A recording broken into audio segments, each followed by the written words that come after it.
Lisa Punchinello. Lisa Punchinello was the Don's wife. Mona Sachs. Lisa's evil twin. Your safety's off, evil twin. You might hurt someone with that gun of yours. Lisa's the damsel in distress. I'm the professional. I'd blow you away without batting an eye. Sure, and you can check out my credentials splattered all over this joint. Jack couldn't have framed you. Not the state he was in. We're after the same slime bag. Angelo Punchinello's the one who murdered your friend and framed you with it. You know this for a fact? I've got my sources. I don't have a clue these days. I just shoot them as they come. Who put a contract on the Archfiend? This one's mine. I hate the guts of that sadistic wife-beater.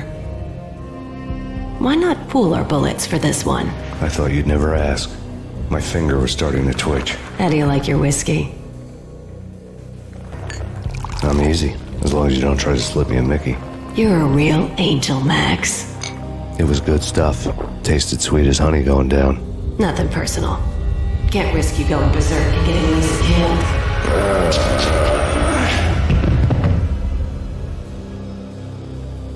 The nightmare was always the same. Violent shapes moving in darkness, old and ugly. The killer's mad laughter was a riddle filled with wicked innuendo.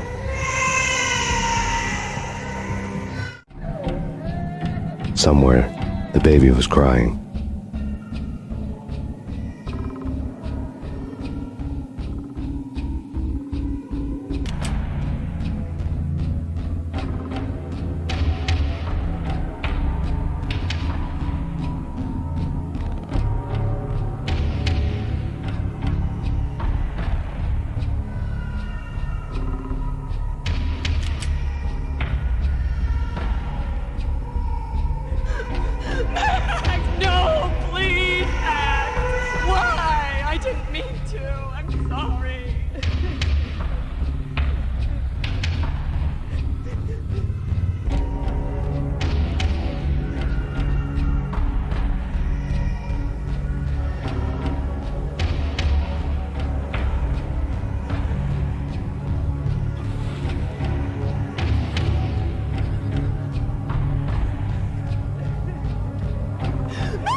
Should have known it when we found you snoring next to Lupino's corpse.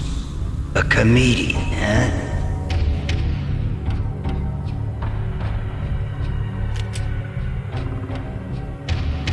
The pictures were filled with good old times. Alex and I had a few moments of glory between us. Crime-fighting comrades, the best in NYPD DEA collaborative team. Good-hearted macho bullshit like that. I would have given anything to have him here as my backup. No such luck. No luck at all.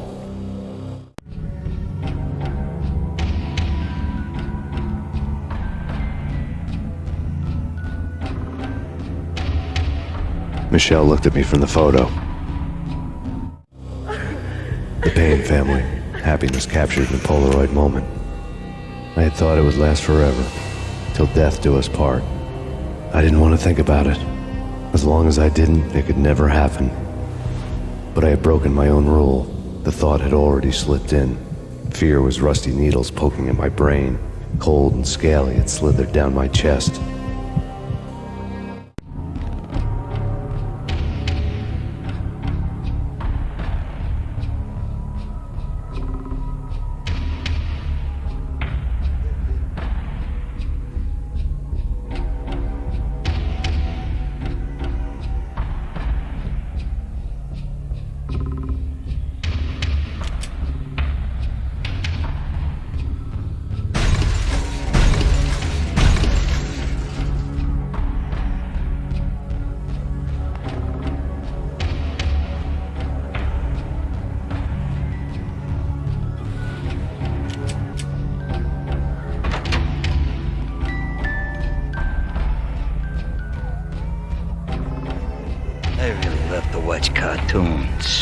Captain Baseball Bat Boy is my favorite.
No.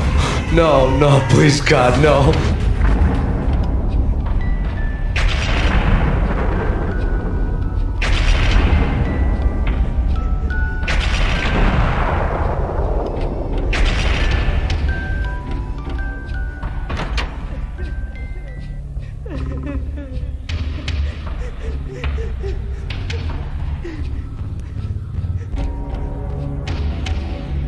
Slice them, dice them, shoot them full of holes, blow them to bits, vaporize them, disintegrate them. No matter what you do, they'll still be back, good as new.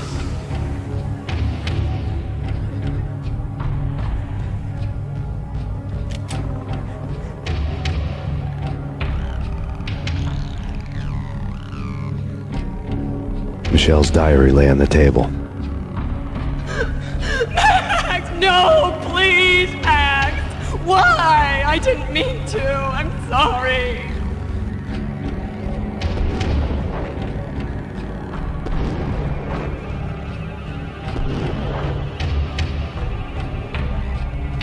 Murderer! You killed her! Nothing like that ever happens in the real world.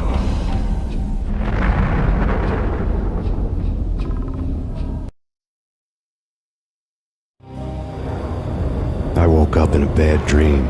My head felt 2 sizes too small for my brain. MaxPayne, I envy your name. And the killer was smiling. Pleased to meet you. I'm Frankie the Bat Niagara. Niagara, as in you cry a lot? He had a baseball bat and I was tied to a chair. Pissing him off was the smart thing to do.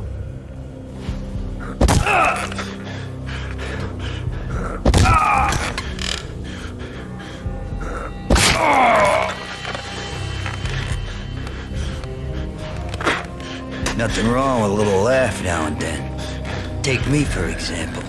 I love to watch cartoons. Cartoon violence is a fascinating thing. Let's take a break. I need to take a leak and maybe grab a cold one at the bar. Don't worry.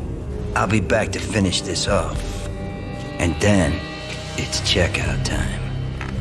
You play, you pay, you bastard. He swaggered out, and the door clanged shut behind him, locks clicking into place. Everyone makes mistakes. Mine hadn't been to crack jokes about the goon with the bat. He'd have cracked my skull regardless. It hadn't even been to trust a girl with a gun. I had blindly gone after the first bad guy on my hit list when I should have been aiming further up the ladder, at the head of the Punchinello family. I couldn't bring myself to be pissed at Mona. Guess I had a soft spot for her pretty face.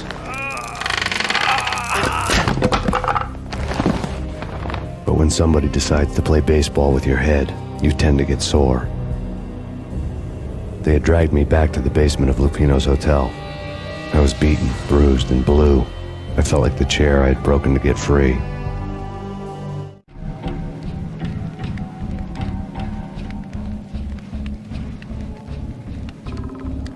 All I had was Niagara's bat, sticky with my own blood.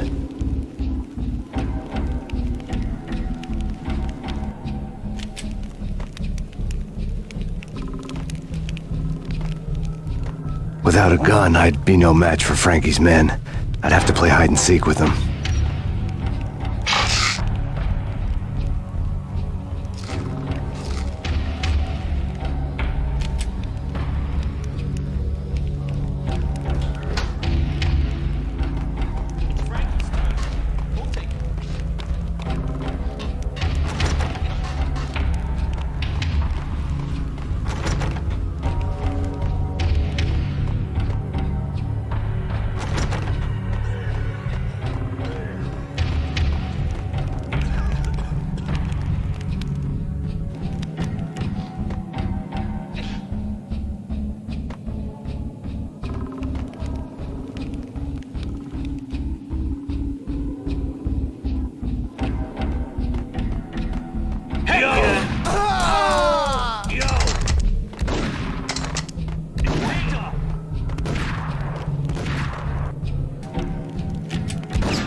newspaper caption for a murder scene.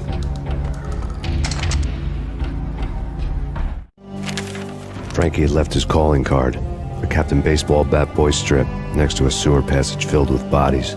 You'd better not mess with Captain Baseball Bat Boy. Even my arch enemy, Bicycle Helmet Girl, swoons at the sight of me. Aha! There were enough corpses to put a mass murderer to shame.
Things were fast going from bad to worse.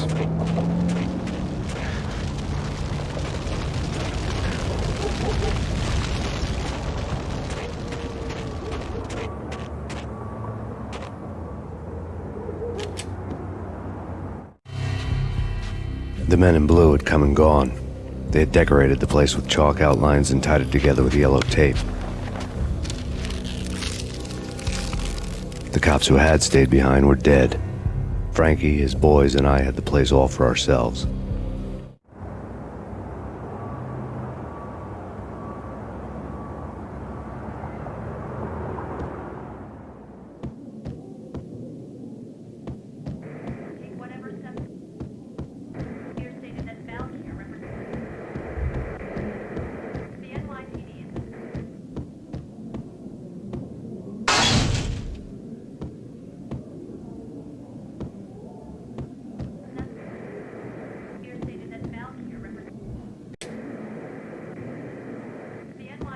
Just forget about it. Just forget about it. Hey, just forget about it. That crazy witch you should have. That crazy witch you should have heard her. She was a real scream when the.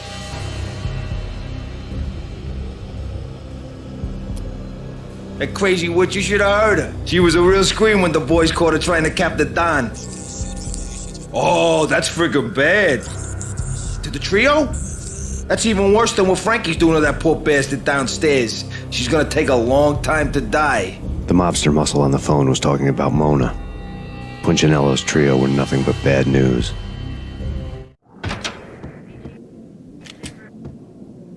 There he is!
More evidence that Punchinello didn't like me much. The fact remains that all the victims so far identified in the Ragnarok shooting have been known criminals, many of whom had large doses of V in their blood. Reliable sources say that Max Payne was also among those killed, although no body has been recovered at this time. Reliable sources. That meant somebody thought the Mafia had me, didn't want the cops snooping around anymore. The body would be delivered to them barely recognizable. Case closed. Don Punchinello had the power to be that reliable source, which was no news, but his news was old news. Framing me hadn't been enough. Don Punchinello had put a hit on me. He wanted me dead, and it had been important enough for him to give written instructions to Frankie about it. Max Payne should die like a dog for the trouble he's caused. Frankie, I know I can trust you to give this matter the dedication it needs.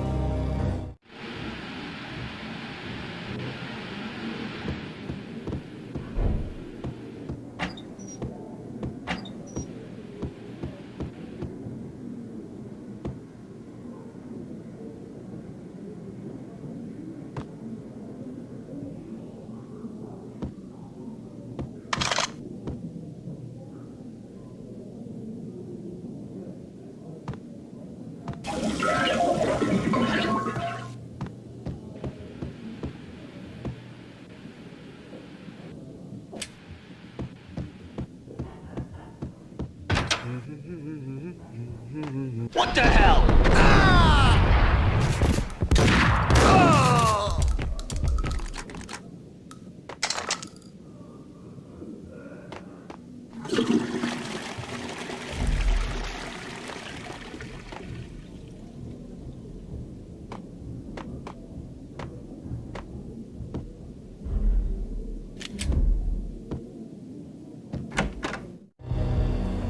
hotel bar was fast developing quite a history.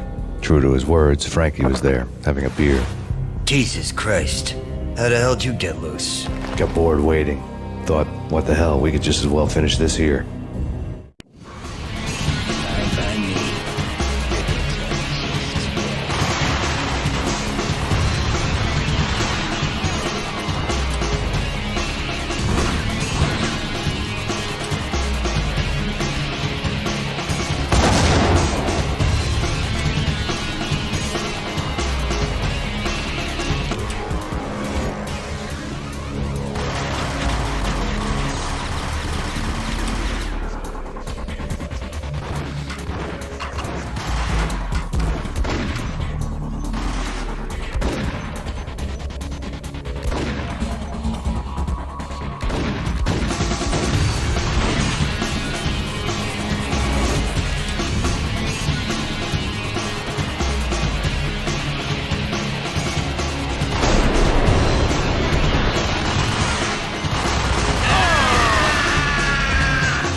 Thank you. You've been a lovely audience.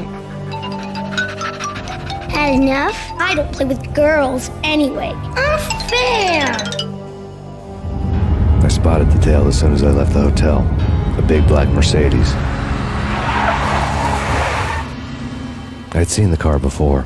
That time it had heralded impressive explosions. Vladimir was back. Bang! You're dead, MaxPayne. I might have laughed if I remembered how. What's this supposed to be? Cops and robbers? Look, you want something with me? Get in line. Peace, man. Relax. You know you are a real news item. Armed and dangerous. I am going to make you an offer you can't refuse. I've always wanted to say that. It's a bum rap. I've been framed. That's a moot point. Whatever you did or did not do, I'm sure you had good reason for doing it. Want to hear me out? I'm listening. Punchinello messing with V is bad for business all around. But that's not all. There is this guy, Boris Time, used to pull jobs for me. He's the captain of the cargo ship Charon. Now the bastard turncoat has gone over to the other side, Punchinello's. The ship's loaded with high-res hardware, guns, my business. If Punchinello gets hold of that cargo, he's won and I have lost. And you'll have your work cut out for you. If you want to get to Punchinello, you'll need heavy-duty persuaders. I am just the man to get them for you. Change the ship back under my flag, maybe pop 2 in the traitor Dime's head while you're at it. You'll get enough guns to start the apocalypse. You in or out? Let's get this show on the road. Vladimir was one of those old-time bad guys with honor and morals, which made him almost one of the good guys. None of us was a saint. The Brooklyn riverfront was a maze of rusty containers, sharp-boned cranes looming up from the snowstorm. On a night like this, you couldn't help but think of the dark army of dead men sleeping with the fishes, cement shoes in line. No Minotaur lurked in this labyrinth, but somewhere out there, on the clanking deck of his cargo freighter, the skipper of the Chiron was waiting, like the ferryman of the river Styx.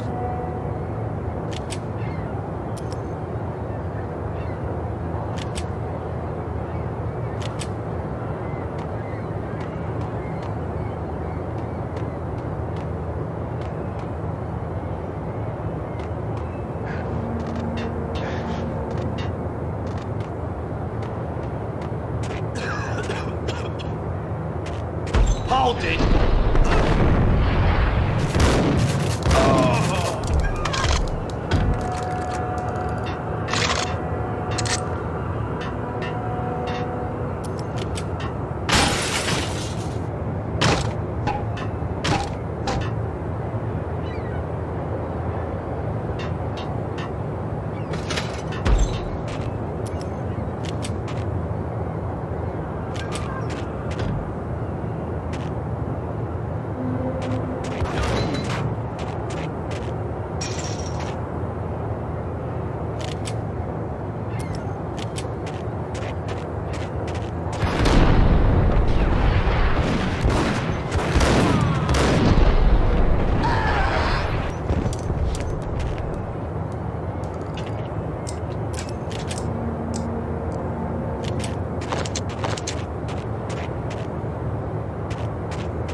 I doubted the letter was a receipt.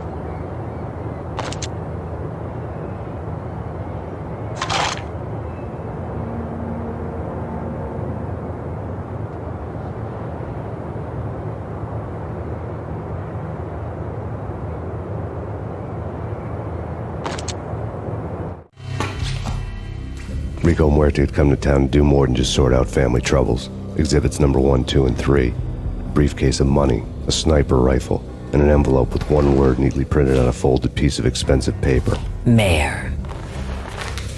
It didn't sound like a mafia contract at all. It was too cold and too to the point.